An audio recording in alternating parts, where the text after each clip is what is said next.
बुलंदी के सबब लश्कर के लश्कर टूट जाते हैं। आंधी में बड़े ऊंचे सनोवर टूट जाते हैं। आंधी आती है ना, बड़े बड़े दरखत आंधी में बड़े ऊंचे सनोवर, सनोवर में दरखत टूट जाते हैं। यहां अफसाना कहती है ये आंगन की दीवार है। आंगन में एक घर में जो दीवार लगती है, यही अफसाना कहती हैं ये आंगन की दीवारें। दिलों में फर्क आ जाए तो फिर घर टूट जाते हैं। जोर से बजाया कर भाई जी, किसी पीटी सी अच्छी नहीं लगती है। कितनी याद करके दिमाग लगाया मैं तो याद भैया उड़ गई है। दिलों में फर्क आ जाए, यही अफसाना कहती है ये आंगन की दीवार है। दिलों में फर्क आ जाए तो फिर घर टूट जाते हैं। फर्क पहले यहां से शुरू होता है और दिखता वहां है। घर की जो आंगन जो बीच में दीवार लग जाती है वो दिखता वहां है।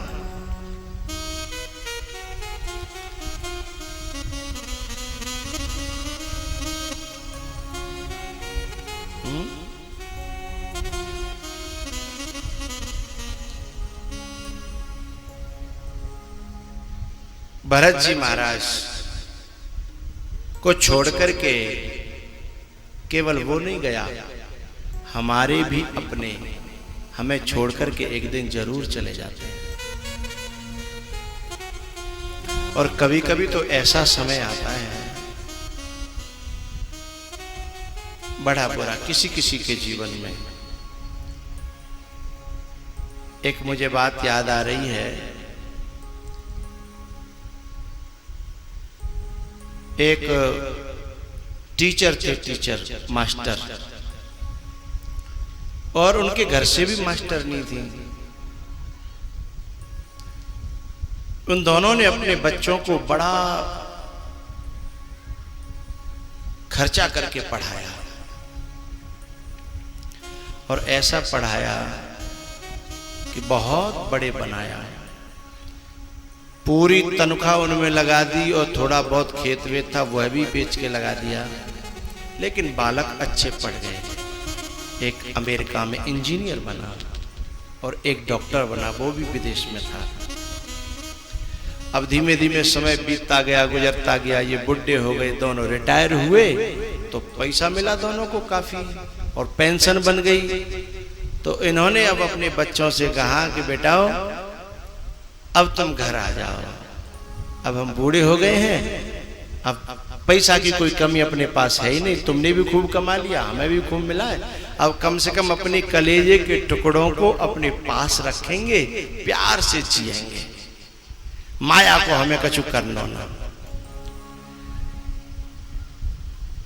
अब इन्होंने जैसे बड़े बेटे से कहा तो बड़े ने कह दिया पिताजी आजकल बहुत खर्चे हैं और हम इंडिया में आ गए तो वहाँ इतनी कमाई नहीं है कि हमारे खर्चे चल सकें, इसलिए मजबूरी है, अब हमें तो यहाँ ही रहना पड़ेगा।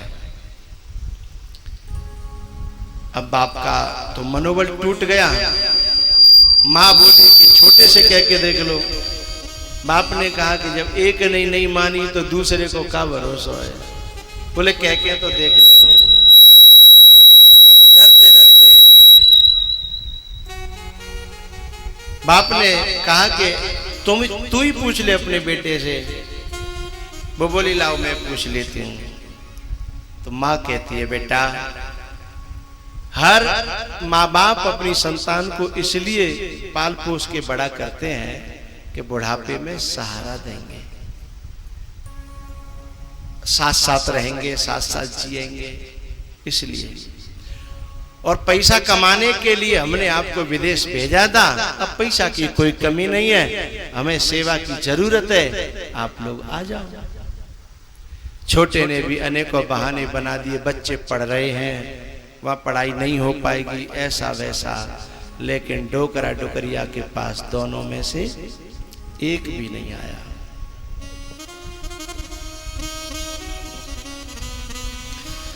दोनों बुढ़ा बुढ़िया अकेले अपना पूरा दिन बिता देते हैं। रोज एक दूसरे को युक्ति बताते हैं कि ऐसे आ जाएं, ऐसे आ जाएं।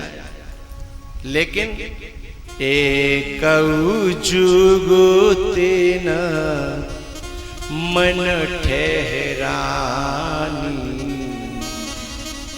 कोई युक्ति काम नहीं कर रही है।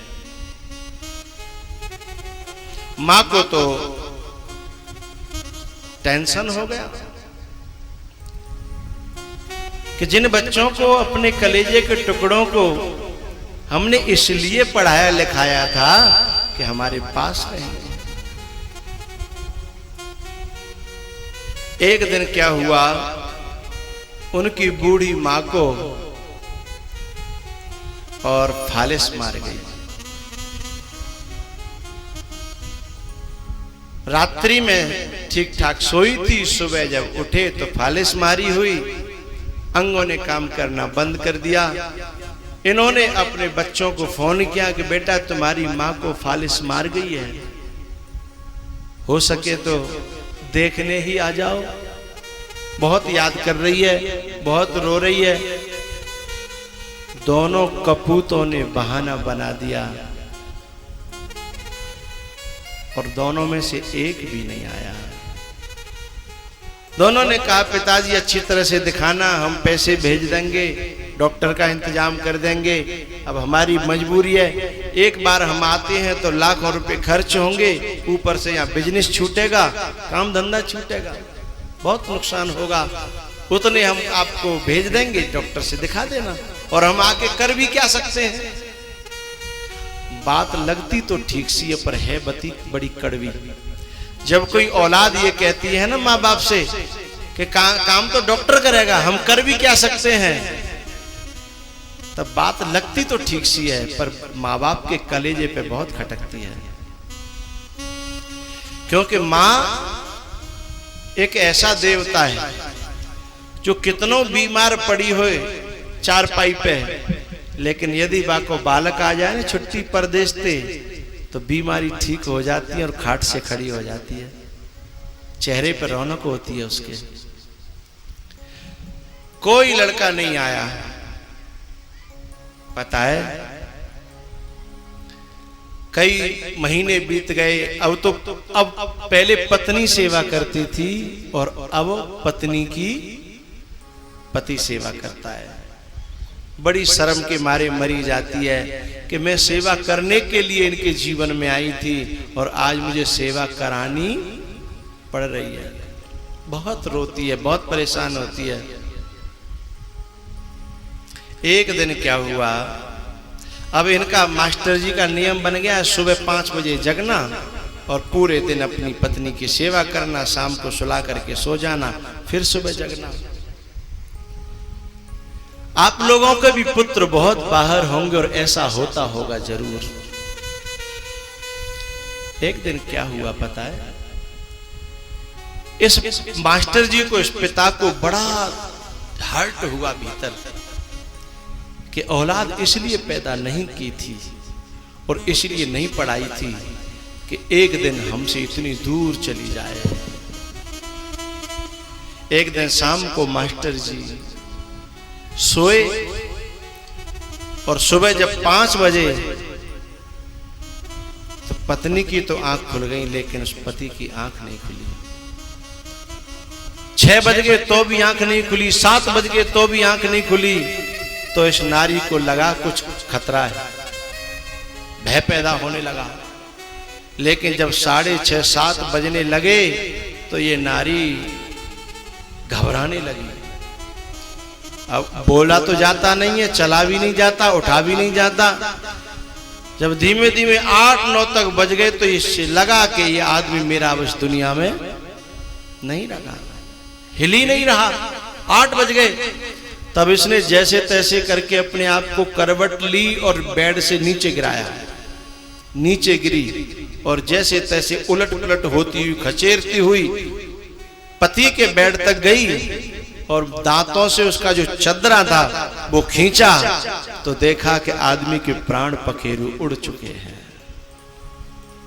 एक अपाहिज बूढ़ी मां और एक मौत के मुंह में गया हुआ बाप, दोनों अकेले पड़े हैं और एक भी औलाद उनके पास में नहीं है। ऐसी कमाई का क्या करोगे? ऐसे बड़प्पन का क्या होगा? ऐसे पद और प्रतिष्ठाओं का क्या करोगे?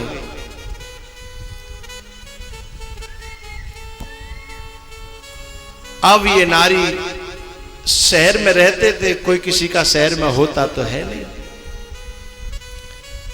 अब ये फोन भी नहीं मिला सकती, आवाज भी नहीं लगा सकती और उठ के चल भी नहीं सकती। इसकी घबराहट का ठिकाना न था, इसके दुख और दर्द का ठिकाना न था। एक फोन था वहां डिब्बे वाला, एक कोने में काफी दूर था। वहां तक पहुंचने में उसे सुबह के 9 बजे से दोपहर का 1 बज गया। खिचरते खिचरते खिचरते खिचरते फोन तक पहुंची। नंबर कैसे मिला है तो एक बटन थी रीडायल की, रीडायल। वो बटन उसने दबा दी, फोन लग गया पड़ोसी को, उसी फ्लैट, उसी जो मल्टी में रहता था। फोन जब वहां लगा और घंटी गई, उधर उसने उठाया, हेलो हेलो करी तो इधर से बोले कौन? बोलने वाला तो मर गया और जिसके जवान है, जिसके जवान ही नहीं है वो जिंदा है। इस नारी पर क्या बीत रही होगी? ये दिल से उन दोनों औलादों को याद कर रही थी और भगवान से कह रही थी कि ऐसी संतान किसी को मत देना। ऐसी संतान देना तो हम जैसी बुद्धि मत दे देना कि जो अपनी औलाद को इतना ज्यादा बड़ा बना दे कि फिर वहां तक माँ बाप ही न पहुंच पाए या औलाद को वहां आने में शर्म लगे। फोन 2-3 बार रिडायल किया, पड़ोसी समझ गया कि आज 1 बज गया है और हमारे पड़ोसी का दरवाजा खुला नहीं है और उसमें एक पेशेंट तो पहले से ही था। उसने आकर के घंटी बजाई बाहर से, लेकिन अंदर कोई गेट खोलने लायक हो तब तो। बार बार बेल बजाता है, अंदर बेल जा रही है, घंटी बज रही है, लेकिन कोई उत्तर नहीं आ रहा और दरवाजा अंदर से बंद है। तब उसने अड़ोसी पड़ोसियों को इकट्ठा किया कि भाई मुझे लगता है इस घर में कोई दुर्घटना हो गई है। अड़ोसी पड़ोसी इकट्ठे हुए, बोले क्या किया जाए? पुलिस को बुलाया, बोले दरवाजा तोड़ो। दिन के 2 बजे 2:30 बजे करीब दरवाजा तोड़ा गया। उस समय तक वह भी दम तोड़ चुकी थी अपना। पिता तो पहले ही मर चुका था और यह भी घबरा घबरा करके अपना दम तोड़ चुकी थी। इस पड़ोसी ने उन दोनों औलादों को फोन लगाया और उन्होंने तुरंत ही सीधे फोन पे कहा कि अंकल वो डॉक्टर की जरूरत है क्या? कि उनको यही लगता है कि डॉक्टर के लिए फोन आया होगा। पैसे की जरूरत है क्या? तब इसने कहा तुम जैसे कपूतों से तुम्हारे माँ बाप को न पैसा की जरूरत है और न डॉक्टर की जरूरत है। बोले क्यों? बोले क्योंकि तुम जैसे कपूत जिन माँ बाप के पैदा हो जाते हैं उन्हें ऐसी ही बुरी गति से मरना पड़ता है जैसे आज तेरे माता पिता दोनों घर पे मरे पड़े हैं। इतना बुरा तरह से उसको फटकारा। उसने कहा अंकल हम अभी आते हैं, टिकट कराते हैं, कल सुबह तक पहुंच जाएंगे। बोले जब तुम जीते जी न आए तो अब मर के क्या करोगे? अब यहां आके क्या करोगे? शायद अब तुम्हारे माँ बाप को सामने देख करके शायद और अशांति हो जाएगी। जीते जी तुम ना आए। तुम जैसे कपूतों को इस धरती पर रहने का अधिकार नहीं है, इसलिए तुम विदेश में ही ठीक हो। तुम भारत की संतान नहीं हो, भारत की औलाद नहीं हो, क्योंकि भारत की औलाद के अंदर तो अपने माँ बाप के प्रति बड़ा प्यार होता है। एक औलाद ऐसी होती है, पता है माँ बाप कैसे होते हैं? एक लड़का था बड़ा बदमाश, उसके हाथ से एक मर्डर हो गया। चोरी चपाटी करता था, एक मौत हो गई और वो जेल चला गया। उसे 10 साल की सजा थी। जब 10 साल की सजा के दौरान वो जेल में था, तो वो किसी न किसी के द्वारा उसे लगा कि मेरे माँ बाप ने मुझे त्याग दिया क्योंकि मैंने गलती इतनी बड़ी। माँ बाप तो समझाते थे बेटा ऐसा मत कर, किसी दिन तू जाएगा लेकिन हमारा सहारा छिन जाएगा, तो जो कुछ होगा सो ठीक है, पर तेरे बड़े बूढ़े माँ बाप बेमौत मर जाएंगे। लेकिन वो माना नहीं, आखिर जेल चला गया।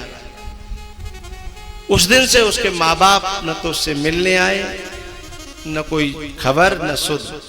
लेकिन इसकी जब जेल हो गई ना, तो इसको एहसास हुआ कि मुझसे बहुत बड़ी गलती हुई है, मैंने अपनी माँ बाप की आज्ञा का उल्लंघन किया।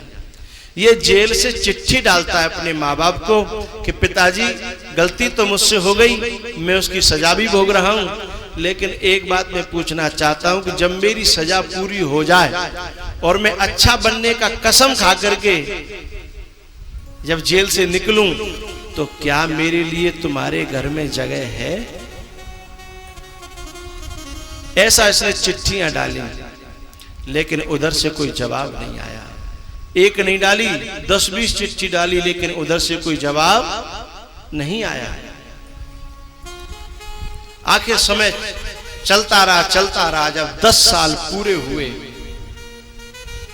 और इसने आखिरी चिट्ठी डाली, पिताजी मुझे नहीं पता कि आप मुझसे नाराज हो कि मुझसे खुश हो, मेरे लिए घर में जगह है या नहीं है, क्योंकि मेरी कोई भी चिट्ठी का कोई जवाब नहीं आया। लेकिन मैं जेल से निकलने वाला हूं फलानी तारीख को, और मैं ट्रेन में बैठूंगा, जो ट्रेन मेरे गांव होकर के आगे जाती है।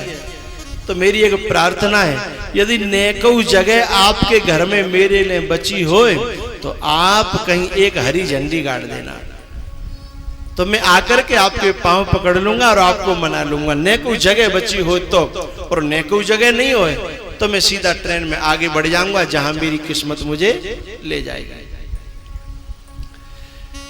समय आया, वो ट्रेन में बैठा और रेलवे स्टेशन निकलते चले गए। जब 3 स्टेशन बचे और उसके गांव के वो दृश्य याद आने लगे कि मैं ऐसे खेलता था, मेरे संग के साथी ऐसे थे, मेरी माँ मुझे ऐसा प्यार करती थी, मेरे पिताजी ने भी मुझे बहुत सारी बातें याद आने लगी, और उसके आंखों से आंसू बहने लगे। अब वो बार-बार रेलवे स्टेशन की बाहर झांक करके देखता है और आंसुओं से उसे दिखाई नहीं देता, तो फिर वो अंदर अपना देखने लगता है। जब 3 स्टेशन बचे तो उसने एक अपने पड़ोसी से कहा कि भाई साहब आप इधर बैठ जाओ खिड़की की तरफ, मैं इधर बैठ रहा हूं, मुझे दिखना बंद हो गया है। आपको यदि इससे 4थे स्टेशन पर हरी झंडी दिखाई दे जाए तो मुझे बता देना, मेरी जिंदगी का सवाल है।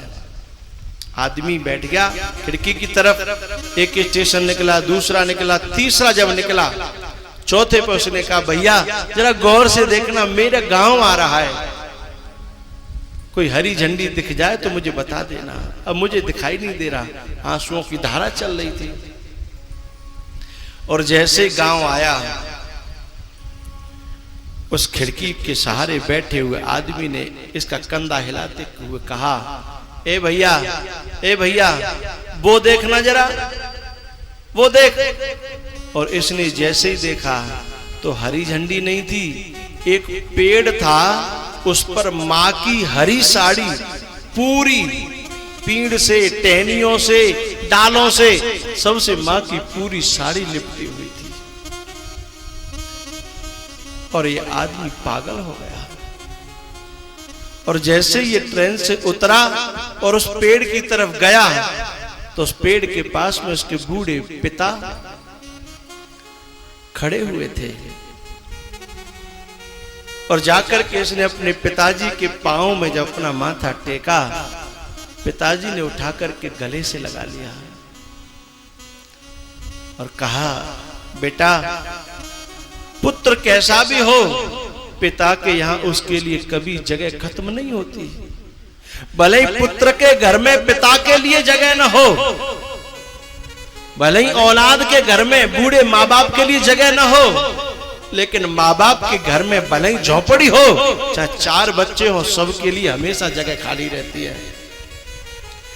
4 बच्चों को पाल करके बड़ा कर देती है जो माँ, बुढ़ापे में उसी माँ को 4 बालक एक को नहीं संभाल पाते। उसमें भी बंटवारा करते हैं कि 4 दिना जाके जा, 10 दिना वाके जा, 1 महीना वाके जा। एक बूढ़ी माँ, न पैसा की कमी है, न कोई साधन की कमी है, लेकिन माँ की दर ऐसे हो जाती जैसे कुत्ता की दर नहीं हो जाती। 2 टूका जाके जा, 2 टूका जाके जा, 2 टूका जाके जा। उसने कहा, बेटा तेरी माँ इंतजार कर रही है, वो खड़ी है देख। और जैसे वो अपनी माँ के पास पहुंचा, माँ के चरणों में माथा टेका, माँ ने गले से लगा लिया और कहा, माँ मुझे क्षमा करना, मुझसे गलती हुई। लेकिन माँ क्या कहती है, तुझसे मेरी नजर में कोई गलती नहीं हुई, बस मैं सबसे बड़ी खुश हूं कि आज तू लौट करके घर वापस आ गया। और एक बहुत बड़ी बात बताऊं माँ बाप के दिल की, 10 साल बाद इतना बड़ा कांड करने के बाद में जब घर आया ना, तो माँ क्या कहती है, बेटा सुबह का भटका हुआ शाम को घर वापस आ जाए तो उसे भटका हुआ नहीं कहते। 10 साल को माँ ने एक दिन बना दिया, 10 साल को और इतनी बड़ी गलती को क्या कह दिया, सुबह का भूला हुआ शाम को घर वापस आ जाए उसे भूला हुआ नहीं कहते। इतनी बड़ी क्षमा की मूर्ति कोई हो सकती है? माँ बाप से बढ़कर जग में कोई दूजा नहीं खजाना, जिसने तुझे जन्म दिया रे, दिल उसका नहीं दुखाना।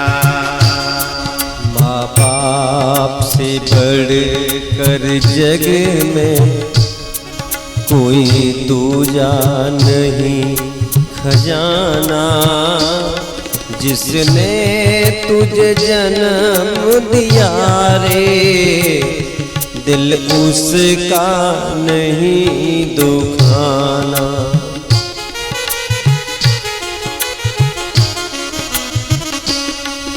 पहले तो तेरी माँ ने 9 मास गर्भ में ढोया, सीने का दूध पिलाया, जब जब बंदे तू रोया। बड़ा कर्ज है तुझ पे माँ का, तेरा फर्ज है कर्ज चुकाना, जिसने तुझे जन्म दिया रे, दिल उसका नहीं दुखाना।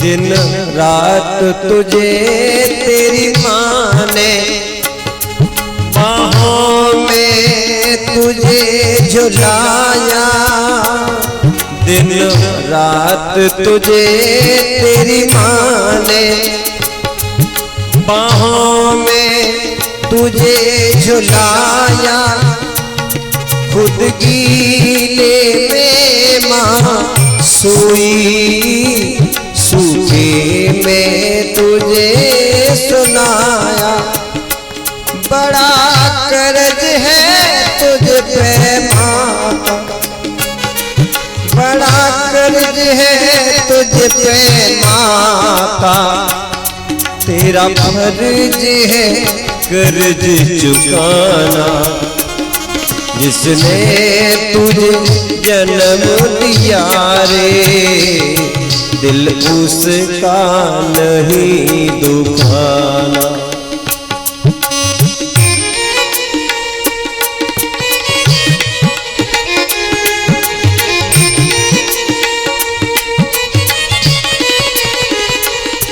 माँ बाप की शरण से बढ़ के कोई स्वर्ग नहीं है दूजा, सब छोड़ के तीरथ बंदे कर ले माँ बाप की पूजा। इस जन्म मरण के जग से चाहे तू मुक्ति पाना, जिसने तुझे जन्म दिया रे, दिल उसका नहीं दुखाना।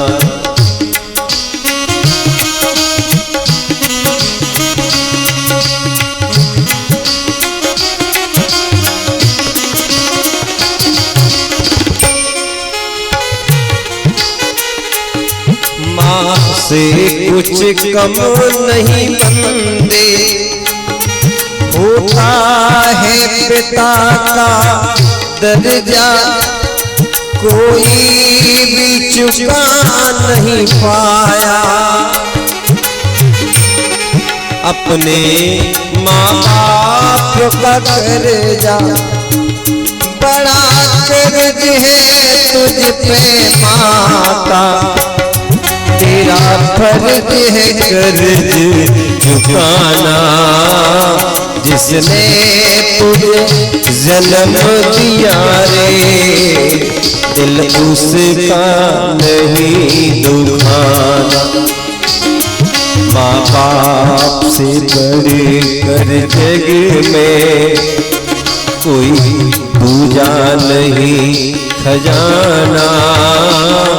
जिसने तुझे जन्म दिया रे, दिल उसका नहीं दुखाना।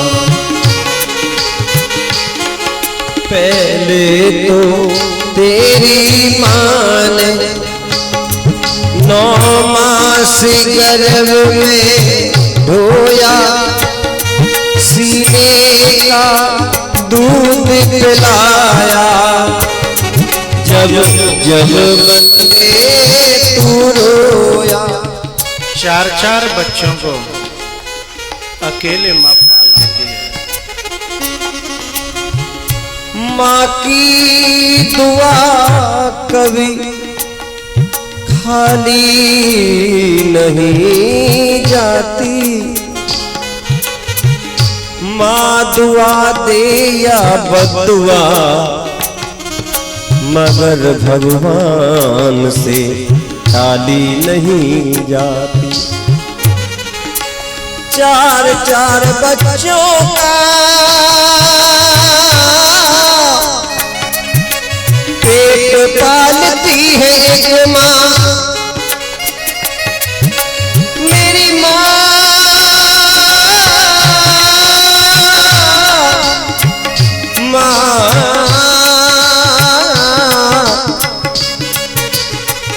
4 बच्चों का पेट पालती है एक माँ, मगर 4 बच्चों से एक माँ पाली नहीं जाती। बड़ा कर्ज है तुझ पे माता, तेरा फर्ज है कर्ज चुकाना। जिसने तुझे जन्म दिया रे, दिल उसका नहीं दुखाना। माँ बाप से बढ़कर जग में कोई दूजा नहीं खजाना। जिसने तुझे जन्म दिया रे दिल उसका नहीं दुखाना।